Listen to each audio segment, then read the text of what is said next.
Hai, Assalamualaikum, salam sejahtera. Berjumpa lagi di channel Cikgu Suri. Okey, hari ini Cikgu akan sambung untuk perbincangan soalan dan jawapan ya untuk subjek semester 1 ya, masih dalam bab yang pertama ya, itu persekitaran perniagaan. Okey, jadi kalau anak-anak sudah bersedia, okey, Cikgu akan mulakan untuk perbincangan soalan dan jawapan. Okey, jom kita tengok sama-sama. Okey, untuk perbincangan kali ini, ya, kita seperti biasa kita ada 10 soalan lah, ya. Soalan yang pertama, jelaskan konsep memuaskan keperluan dan kehendak pelanggan bagi sebuah perniagaan makanan segera. Okey, 6 markah. Okey, kemudian soalan kedua, huraikan tahap perniagaan berikut, huluan dan hiliran. Okay, soalan ketiga, dengan memberikan satu contoh, jelaskan konsep keuntungan dalam perniagaan. Okay, soalan 4, nyatakan 6 peranan sektor awam yang dapat menjana perkembangan dan kejayaan sesebuah organisasi perniagaan. Okay, seterusnya soalan kelima, huraikan 4 elemen asas dalam perniagaan dengan 6 markah. Okay, kemudian soalan ke-6, ya, jelaskan kepentingan pengaruh seorang pelanggan kepada sesebuah organisasi perniagaan. Okay, soalan ke-7, jelaskan 4 sebab seorang pemilik perniagaan akan berusaha memaksimumkan keuntungan bagi perniagaannya. Soalan ke-8, nyatakan 6 ciri perniagaan syarikat. Ya, soalan ke-9, jelaskan tanggungjawab sesebuah perniagaan kepada pekerjanya. Dan soalan ke-10, huraikan 3 jenis perniagaan berasaskan perkhidmatan. Okey, dalam 10 soalan ini rasanya sudah ada soalan yang pernah ditanya. Ya, maknanya yang pernah kita bincangkan sebelum ini. Okey, jom kita lihat satu persatu untuk setiap soalan dan cadangan jawapan. Okey, kita lihat soalan yang pertama. Ya, soalan pertama di sini, jelaskan konsep memuaskan keperluan dan kehendak pelanggan bagi sebuah perniagaan makanan segera. Okey, kata tugasnya jelaskan. Kehendak soalan, memuaskan keperluan dan kehendak pelanggan bagi sebuah perniagaan makanan segera. Okey, dan dia ada situasi ya, perniagaan makanan segera dengan 6 markah. Dia mau konsep, keperluan dan kehendak. Kalau para pelajar lihat di sini, sebenarnya dia ada 2 bahagian lah yang pelajar kena jawab. Ya. Satu, pelajar kena terangkan dahulu, jelaskan dahulu apa itu konsep memuaskan keperluan. Dan yang kedua, barulah masuk kepada memuaskan kehendak pelanggan dan kaitkan dengan perniagaan makanan segera. Okey, 6 markah maknanya 3 bahagian untuk setiap satulah, keperluan 3 dan kehendak 3. Okay, jom kita lihat cadangan jawapannya. Okey, seperti biasa yang cikgu highlightkan berwarna merah ini, ya, ini adalah ayat pendahulu kita. Jangan lupa setiap kali menjawab soalan, kena masukkan ayat pendahulu ataupun ayat pembuka.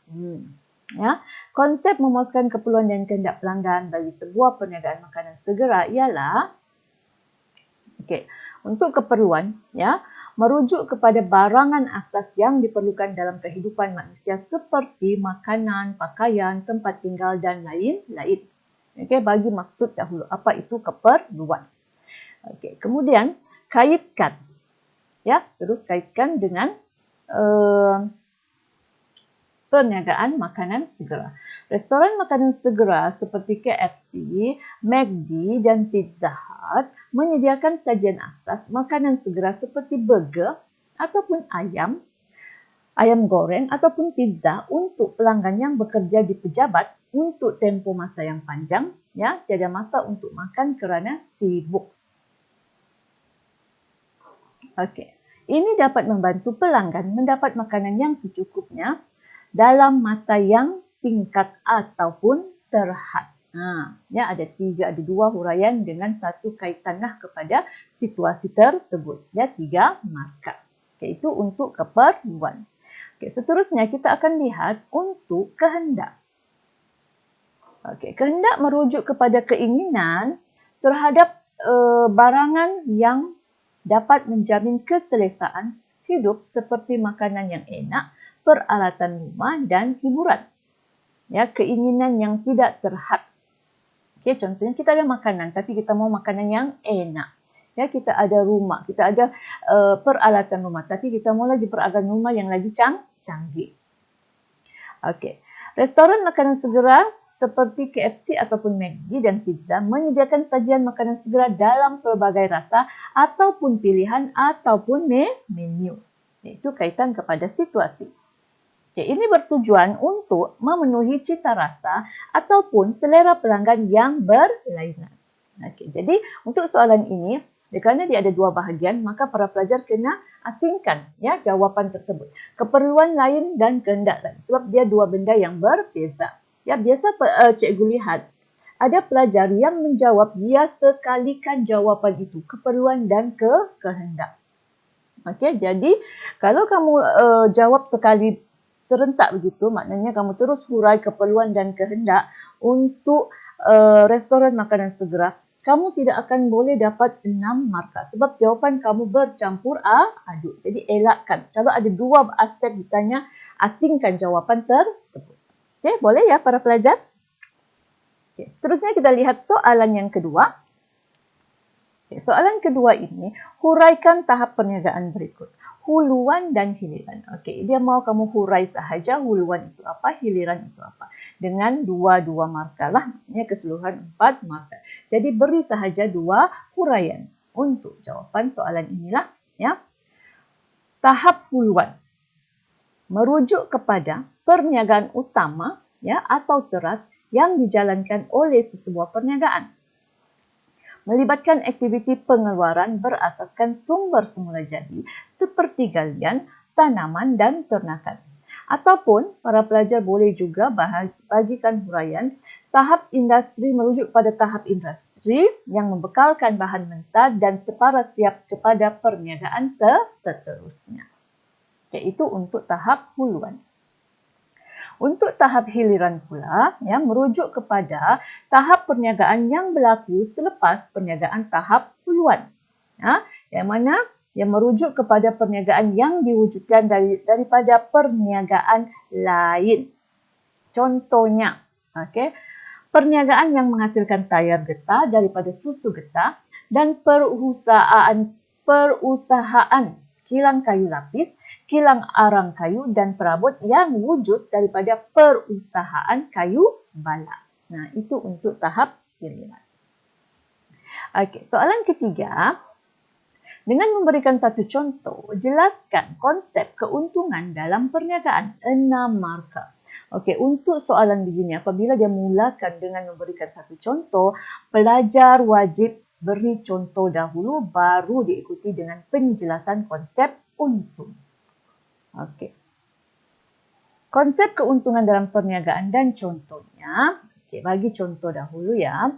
Contohnya, seorang peternak ayam kampung menjual 100 ekor ayam dengan harga purata RM10 seekor di pasaran.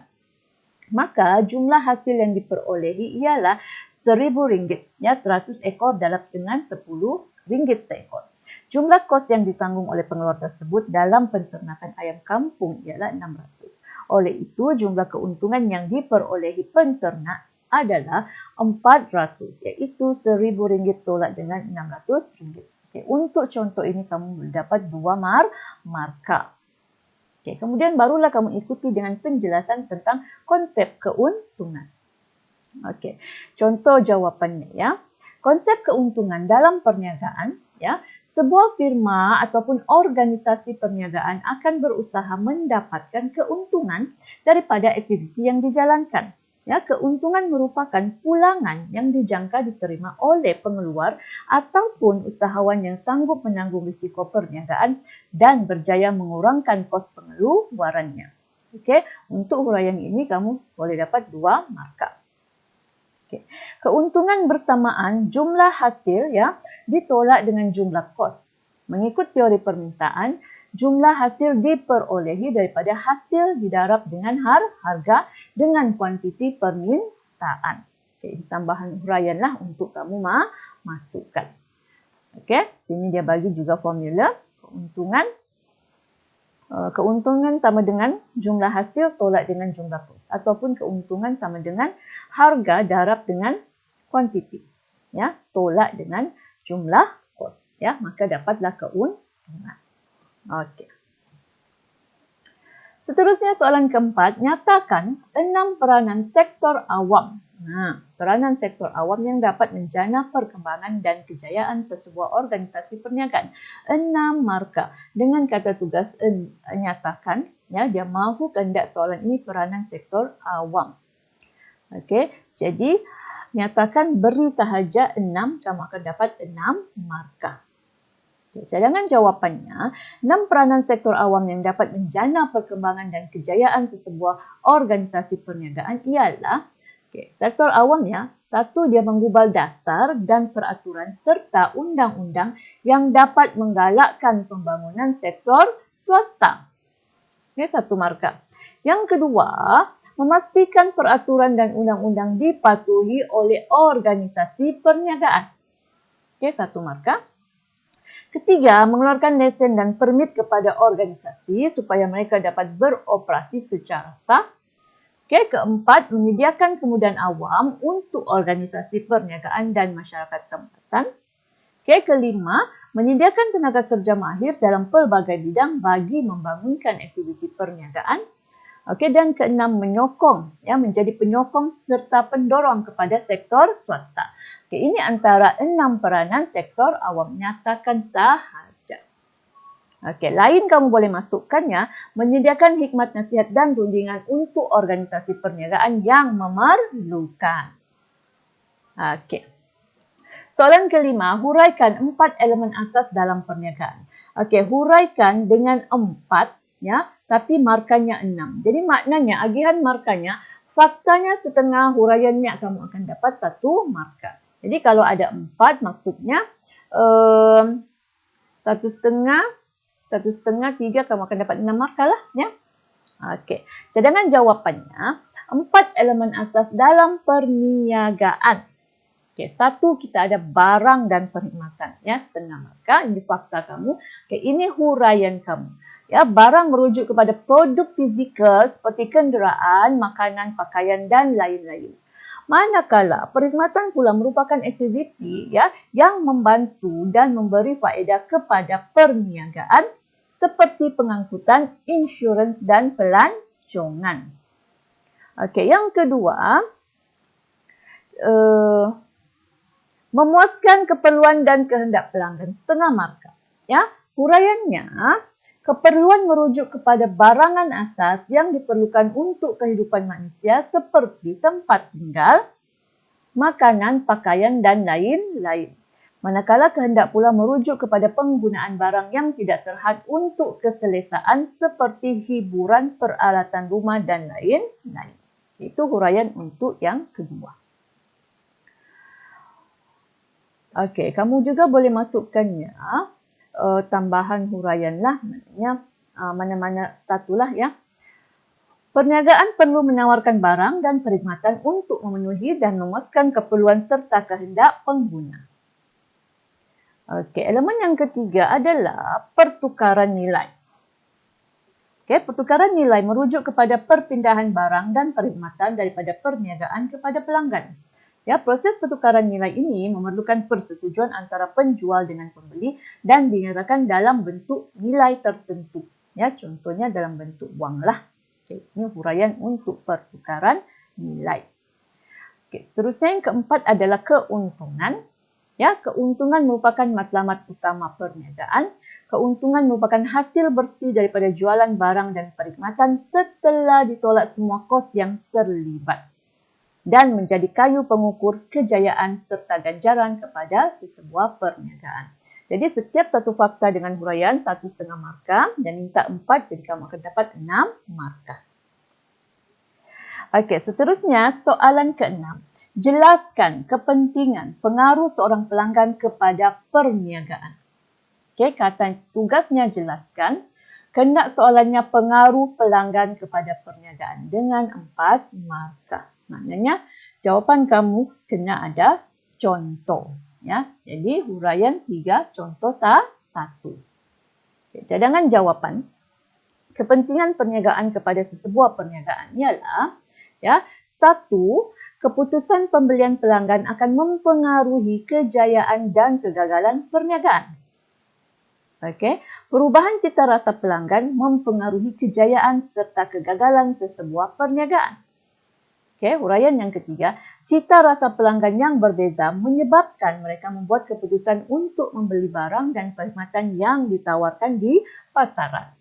Okey, maknanya jawapan kamu kena kaitkan ya bagaimana pelanggan ini mempengaruhi kejayaan sesebuah perniagaan. Okey. Kemudian boleh juga masukkan lagi perubahan cita rasa pelanggan juga menggalakkan inovasi dalam perniagaan. Okey. Soalan ketujuh, jelaskan 4 sebab pemilik perniagaan berusaha memaksimumkan keuntungan perniagaannya. 4 markah. Tapi kata tugasnya jelaskan. Okey. 4 sebab pemilik perniagaan berusaha memaksimumkan keuntungan perniagaan. 1. Okey. Keuntungan dapat menjana sumber modal ya untuk perniagaan bagi tujuan pembesaran perniagaan dan penerusan jangka hayat perniagaan. Okey, yang kedua, keuntungan dapat meningkatkan imej perniagaan selain menjadi lambang kecemerlangan perniagaan. Okey, yang ketiga, keuntungan menjadi kayu pengukur kejayaan serta petunjuk prestasi perniagaan dalam mencapai matlamat dan hala tuju perniagaan tersebut. Okey, walaupun di sini ya kata tugasnya jelaskan ya, tapi dia mahu 4 sebab kenapa pemilik berusaha memaksimumkan keuntungan. Jadi, kamu penjelasan ataupun contoh kamu itu kamu kaitkan sahaja ya macam mana keuntungan itu boleh macam mana keuntungan itu ya menjadi sebab utama pemilik untuk memaksimumkan keuntungannya ya. Okey. Maksudnya kamu kalau kamu lihat jawapan yang pertama ini, keuntungan dapat menjana sumber modal. Okey, ini sebenarnya kamu punya fakta lah. Ya, yang di belakang ini adalah kamu punya penjelasan. Kamu bagi contoh untuk tujuan pembesaran perniagaan dan penerusan jangka hayat perniagaan. Okey, itu maksudnya lah. Okey, seterusnya yang keempat, keuntungan memberi dorongan dan keyakinan kepada pelabur untuk mula melabur dan terus melabur dalam perniagaan tersebut. Okey. Lain-lain yang boleh kamu masukkan, keuntungan dapat meningkatkan motivasi pekerja. Ya, macam mana motivasi pekerja dapat ditingkatkan? Maknanya melalui pemberian bonus dan kenaikan gaji daripada keuntungan yang diperolehi. Okey. Soalan ke-8 pula, nyatakan 6 ciri perniagaan syarikat. 6 markah. Jadi nyatakan sahaja ya.